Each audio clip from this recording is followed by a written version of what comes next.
name is Paula, and I'm a participant in the Artful Afternoon program in conjunction with the Alzheimer's Society of Nova Scotia and the Art Gallery of Nova Scotia. So this quilt was probably one of the last art pieces that we did as a group prior to COVID. Cool.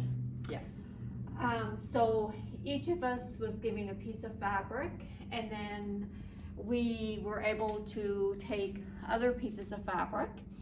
Each one of us made a separate block, and then we put all our blocks together, and it was sewn together. And then once the quilt was all sewn together, it was hung in the art gallery for everyone to view. I'm Sandra Britton, and I'm also a participant with Paula Snook in the Artful Afternoon at the Art Gallery of Nova Scotia and with all through Alzheimer's. And this is another collaborative monthly one that piece that we did. Everyone who had gone into the class that day, each was given a small tile to do, and after the looking at the exhibit, we're also giving during a meeting one of our art sessions different pictures or things to look at, to think of, and it's amazing what each of us would come up with during an Artful Afternoon session. And you can see from how this was all over, like all different seed parts and everything like that, and then it was put together as a collaborative unit and shown. I think it was also shown at the art gallery. Most of us in the program do not have an art background at all. On this table, Paula? Sure. So these plates were inspired from the Maud Lewis exhibition that we had seen. And so we were given a plate which we could paint on, and we could paint anything, but the day that we had seen it at the art gallery, we discussed Maud Lewis.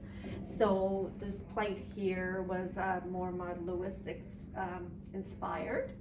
And then this here plate was just like because it was towards Christmas, the participant decided that she wanted to make a plate for Christmas cookies. And then I believe, Sandra, this is your plate? Yes, and mine I did I love drawing trees, and so this is one of my first versions of the Tree of Life. And because it was Christmas, I put in some green and some red around just to make it match. And these, I can't remember the artist actually who inspired these, but it was on burlap, and I think we were surprised how difficult it was to paint on burlap. Yes, I'm looking at the one that I did, and I believe it was from Jordan Bennett, or it was one of the First Nations artists. This was my very first book, and with this book here, I used some drawings, just some like stickers, just to add some pop to the pictures. And it just was a book for my granddaughter. I hadn't really ever, made any attempt to draw in the past. So I was just trying to make something that she would have and enjoy. So it's very, it was my very first time at trying to make something. My second book that I had is very similar. I used some drawing, and I also used some stickers in it. And just with this one here, I painted like the border, it was like some wood, and I painted it. So it's just a mishmash of different types of medium. And I continued the same idea with when I went to make the book for George and Jackson. However, with this one here, I painted the backgrounds, and I have an example of that page over here where I painted the scene, and then I drew the little characters, and then I just cut the characters out and placed them on the painted background. So then when COVID hit, the art gallery in Nova Scotia, along with the Alzheimer's group, they were kind enough to provide us with these art kits. And in the art kit contained the materials that were required to make each art piece. And also we got to do like an hour with Lex, and she discussed art.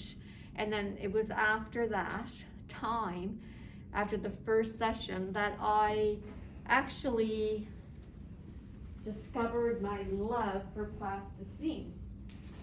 And it was during the first session on the 28th of February 2021, they provided us with plasticine that I discovered that that was the best medium for me to work with. And that was when I decided that I would be doing a book using the plasticine. For my granddaughter, which is this book here, it is all done with plasticine, and some of the pages that I did with the plasticine are here on display, and they're just her at the playground, her at the farm, her and I looking at the moon, catching butterflies. This is some of my artwork that I have done. This was watercolor, and it was the first time I had used highlighting to do anything and tried to do shadow work in amongst it. And I discovered I like to draw spirals. This is a piece that we had done that's it's like a polymer, plastic, clear, holds up really well to candles. And my attempts, I put stars and moons in it amongst the flowers. This piece I was inspired by Jordan Bennett from one of his exhibits that I did, and it's just made from a simple plastic serving tray that has etchings on it, which I painted the design from one of his. These are folding cards that you could use for we made rubber stamps, and then we either left it blank or painted them. I've got some in paint and some just plain.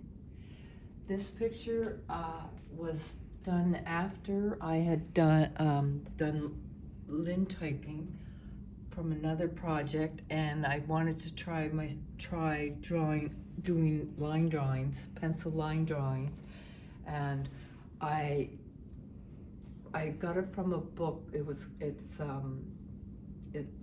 Beyond the Estate. It's the Arch of Mount Uniacke, and it was done by Mary Knickel's book. And I sent her a letter and a copy of my picture, and I told her how I admired her work, and I'm sorry if it didn't do it enough justice.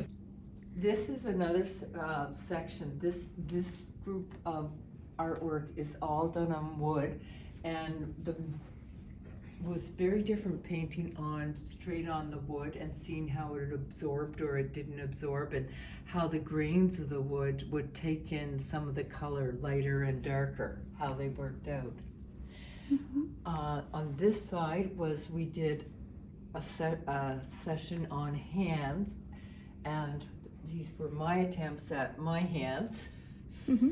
and how they work.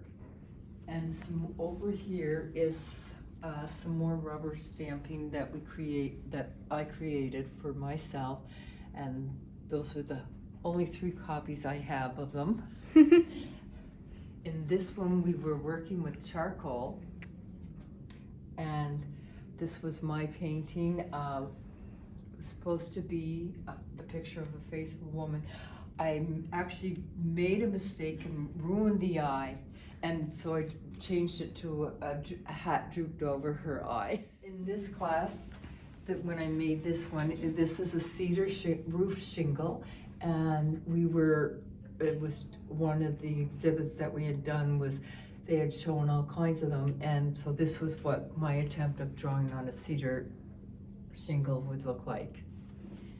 Then over here, this was my inspiration for drawing the pencil drawing of the arch, and it was done on rubber, and it's called linotype or linotype, and you take that and you only leave the edge of what's going to come out and be printed onto the paper. Everything else has to be dug out, so you have to think about how to carve it so that it comes out properly, and then you use that as the stamping base, and then you color it in the way that you want it to, and you can make it look very different from the original all over. This little guy had a hard time getting here, but this is from one of the COVID activities, and it was called Miniature Wild Garden, and a lot of that came from I love hiking and I love going over in water, so I kind of tried to put the river in there, and at one time it did have I had cut out extra magazine figures that had ducks and deer and stuck them onto little toothpicks and put them inside, colored toothpicks brown, and stuck them inside the moss and the algae. This activity here was also a virtual activity, and it was based on the Mona Lisa. And so we were giving wood and yarn and different media. It's a different type of medium to work with. And I wasn't really sure what I was going to do. This was an example that we had given us, but I wanted to make it so that I would be able to use it. So I did a snowman, because snowmans are always so happy and cheerful. And I like snowmen, so that's what I did.